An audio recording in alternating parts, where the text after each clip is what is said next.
decide where the probes have to go inside the brain, and how do you use technology like AI? Sorry, I should be speaking in Hindi, so you reply to me. तो ये technology AI का जो है वो आप किस तरीके से यूज़ करते हो, और कैसे उसको, और कौन से स्टेज पर आप बोलोगे कि ये बेस्ट स्टेज है, और पता कैसे चलेगा कि ये सिम्टम्स हैं, तो अभी इसके लिए ये DBS का ही एक ऑप्शन सही रहेगा, क्योंकि लोग फिर पहले तो नॉर्मल ट्रीटमेंट करेंगे, बाद में आपके पास आएंगे, तब तक आप देर हो गई हो। राइट। तो जो पार्किंसन डिसीज़ बीमारी है, तो उसमें क्लासिकली बीमारी को डायग्नोस करने के लिए कोई स्कैन की ज़रूरत नहीं है, वो क्लिनिकली डायग्नोस हो जाता है। मतलब मरीज़ के सिम्टम्स देख के हमें पता चल जाता है कि ये पार्किंसन बीमारी है, उसके लिए कोई अलग से हमारे करने की ज़रूरत नहीं है। ठीक है। तो पेशेंट जो है वो आपके साथ टेली कंसल्टिंग कर सकता है, क्योंकि अगर हाँ। समझो दूर है, कोई एरिया में, बहुत सारे पेशेंट्स टेली कंसल्ट करते हैं, और टेली कंसल्टेशन में ही हमें पता चल जाता है कि उनको पार्किंसन है।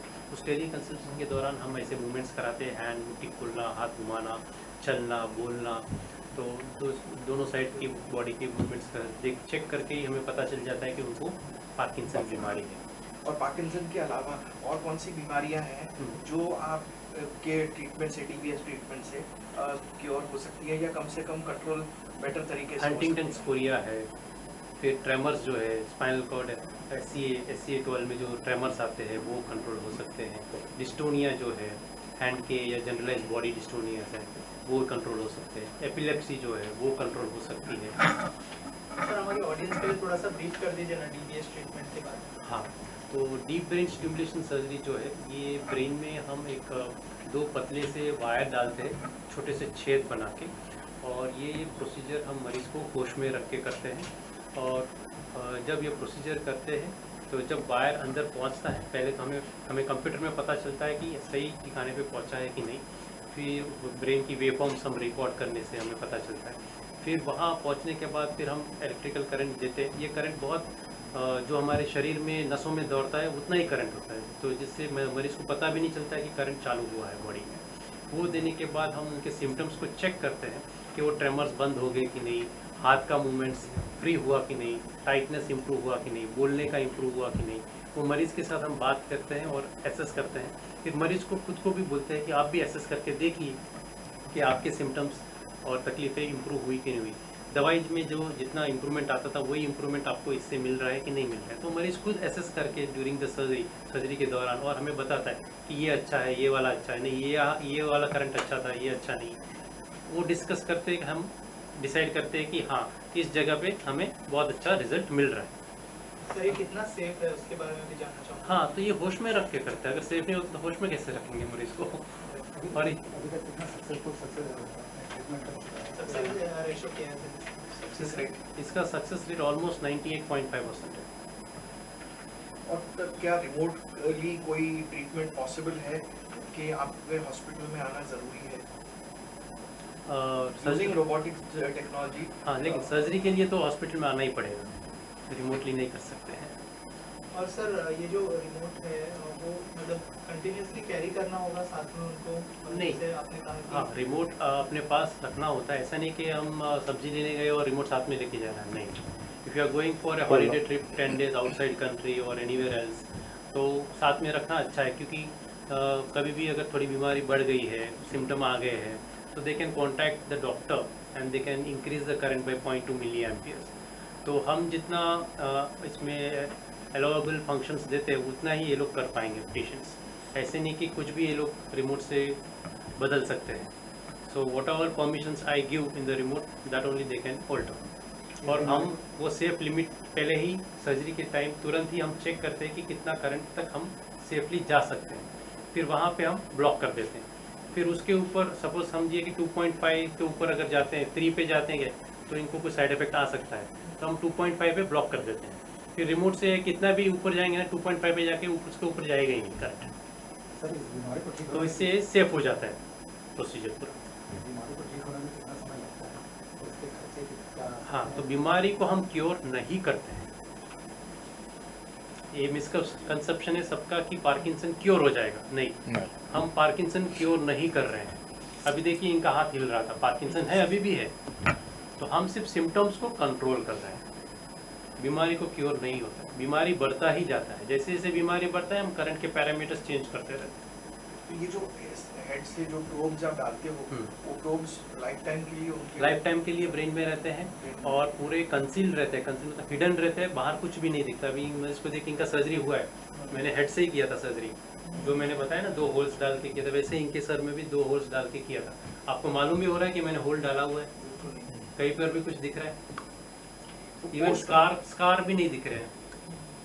पोस्ट ऑपरेटिव केयर के बारे में कुछ बताइए कि इनको अब किस चीज़ की केयर लेनी है, नहाते समय, पानी में, घूमते समय? नॉर्मल जैसे पहले करते थे वैसे ही करना है। बस एक ही केयर है कि जो स्कैनिंग इक्विपमेंट्स है जहाँ पे एयरपोर्ट पे या फिर मॉल्स में, उनके थ्रू नहीं जाना है, मेटल डिटेक्टर्स में ही, क्योंकि ये मैग्नेटिक जो फील्ड जो इससे इंटरफेयर करता है इलेक्ट्रिकल पैरामीटर्स से, तो इलेक्ट्रिकल पैरामीटर्स को चेंज कर सकता है मैग्नेटिक फील्ड, तो मैग्नेटिक फील्ड से दूर रहना है। तो इसीलिए हम इनको एक कार्ड भी देते हैं जिसमें दिया हुआ था कि पेसमेकर लगा हुआ है, जैसे पहले हार्ट के पेसमेकर्स होते हैं, सेम टू सेम ये पेसमेकर। तो इनको स्कैनर्स के थ्रू नहीं जाना, बाकी सारे एक्टिविटीज़ कर सकते हैं, स्विमिंग कर सकते हैं, ट्रेकिंग कर सकते हैं, साइकिलिंग कर सकते हैं, what ever they want, all the normal activities, driving वगैरह सब कुछ। तो जब ये ट्रीटमेंट हो जाती है हॉस्पिटल में, उसके बाद उनको फिजियोथेरेपी या कुछ ऐसे थोड़े टाइम के लिए करना होता है या? Depend upon patient. अगर 70 के ऊपर पेशेंट है जिनको चलने में दिक्कत है, उठने में दिक्कत है, तो उनके लिए यस फिजियोथेरेपी कराते हैं, ताकि क्योंकि पार्किंसन के पहले क्या होता है कि पार्किंसन सर्जरी से पहले उनके मसल्स सब स्टिफ रहते हैं एकदम, और वो मसल्स ज़्यादा यूज़ नहीं कर पाते, तो वो मसल्स पूरे एट्रोफी हो जाते हैं, बल्क में एकदम श्रिंक हो जाते हैं। फिर जब हम सर्जरी करते हैं तो बॉडी एकदम लूज हो जाता है, लेकिन वो मसल्स अभी भी स्ट्रॉन्ग नहीं हुए हैं, उनको स्ट्रॉन्ग करना पड़ता है बाय एक्सरसाइज। जब हम एक्सरसाइज चालू करते हैं तब वो मसल्स में स्ट्रेंथ आती है, जब स्ट्रेंथ आती है तभी उनके मूवमेंट्स स्पीड हो जाते हैं, अप्रोप्रिएट हो जाते हैं, करेक्ट प्रिसाइज मूवमेंट्स होते हैं। सर ये कोई पर्टिकुलर एज के बाद होता है कि मतलब कभी भी हो सकता है? कभी भी हो सकता है, up to the age of 80 it can be done safely. Shetty ji, मुझे आपको एक क्वेश्चन पूछना था। आपका एक एक्सपीरियंस शेयर करो कि ये कैसे आपको फील हुआ और पार्किंसन।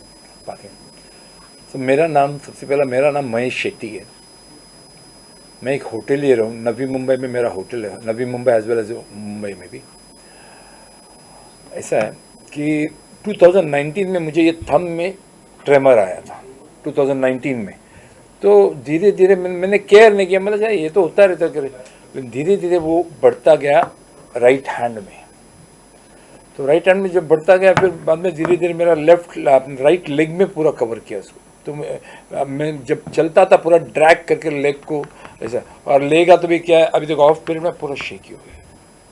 और मैं जो लेता था मेडिसिन, वो हार्डली पहला 4 घंटा चलता था सिंडोपा प्लस, ये बाद में 1 घंटे से ऊपर नहीं। तो मैं 7-8 गोली खाता था, या कोई फंक्शन में जाएगा तो डबल डोज लेके खड़ा रहने का, ऐसा सब था। और इतना पार्किंसन किसी दुश्मन को भी नहीं आवे सर, ऐसा है। लेकिन उसका इलाज आने से अभी किसी चीज़ का डर नहीं है, सच्ची। क्योंकि ये क्या है, ये डिजीज़ ऐसा है ना कि आपको एकदम क्या ये नर्वस मतलब बॉडी से इरिटेट करता रहता है ये पार्किंसन का ये जो डिजीज़। और इसका दूसरा बात क्या है कि मेमोरी लॉस है इसमें, मेमोरी कॉन्स्टिट्यूशन है, ऐसा ये सब प्रॉब्लम्स था। मेरे बहुत दोस्तों ने भी बोला अरे ब्रेन का है, ब्रेन को हाथ मत लगाने, तो फिर पूरा बॉडी पे क्या होएगा आगे मालूम नहीं, ना कोई ये है, ना अटैक आ सकता है, या पैरालाइज आ सकता है, या जो भी है वो हो सकता है। लेकिन मैं बोला लेकिन ऐसे जी के भी क्या फ़ायदा है जब एकदम इतना। तो मैं बोला एक रिस्क क्यों ना उठाऊं। फिर मैंने मेरे दोस्तों से बोला कोई अच्छा डॉक्टर है, 2-3 डॉक्टर उन्होंने बताया, तो मैंने प्रेजेंट मुझे कुछ सेटिस्फैक्शन नहीं हुआ। तो उसके बाद एक ने मिस्टर मनीष बाल्डिया का डॉक्टर साहब का नाम दिया। तो मैं और मिसेस गए, पहले उनको दिखाया सब। उन्होंने 16 मई को मुझे एडमिट करने को बोला, 16 और 7 को मेरे को पूरा चेकअप किया। फिर ऑन 18 को मेरा सर्जिकल हुआ, 18 और 19 2 दिन में। और ऐसा था कि सब डॉक्टर्स लोग सब खड़े हैं, मेरे प्रेजेंट एकदम लाइव इसमें करने को बोला, बाबा राइट हैंड तुम्हारा उठाओ, लेफ्ट हैंड उठाओ, ये वो करो।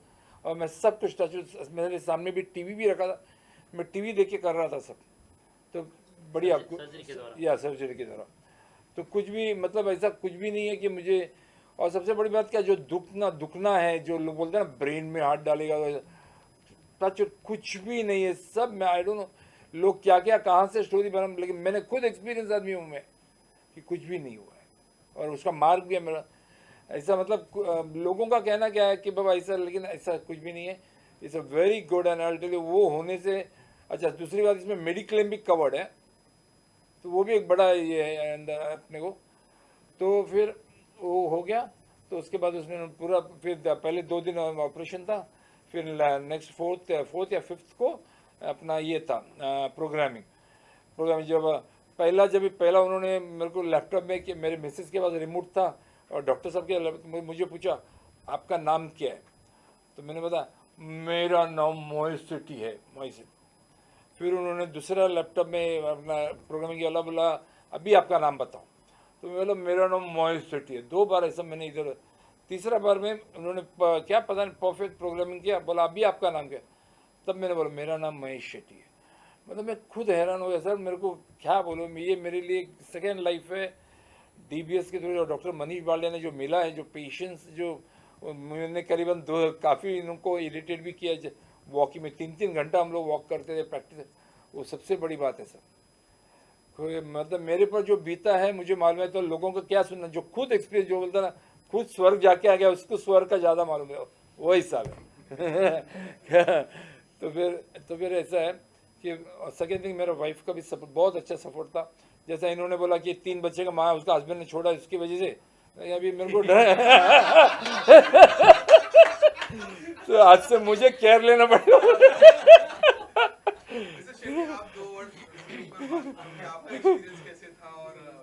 कुछ नहीं, पहले मैंने देखा उनको नॉर्मल एक्टिविटीज भी नहीं कर पाते थे, बहुत डिफिकल्ट था उनको। सोशल लाइफ तो ना के बराबर, अगर फंक्शन में जाते भी थे तो सिर्फ स्टार्टर्स का के आते थे, खाना खाने को उनको डर लगता प्लेट था। जो पकड़ता था, प्लेट पूरा हिलता था। तो ही वाज वेरी तो मैं क्या, स्टार्टर जो मैं आया हूँ, 2 स्टार्टर खाया खत्म, मतलब मैं एंजॉय नहीं कर, आधा पेट उधर खाया, मतलब फंक्शंस में जाने का भी बंद किया। हाँ, उतना प्रॉब्लम था उनको। बहुत डॉक्टर से हम लोग ने रिफर किया, बहुत डॉक्टर से दवा खा खा के वो थक गए थे। दिन में 1-1 घंटे में 1 दवा, ऐसा बार बार अपना बातचीत वही, आपने दवा लिया, आपने ये किया, आपने वो किया, अपना एक्सरसाइज किया, यही बातचीत था अपना।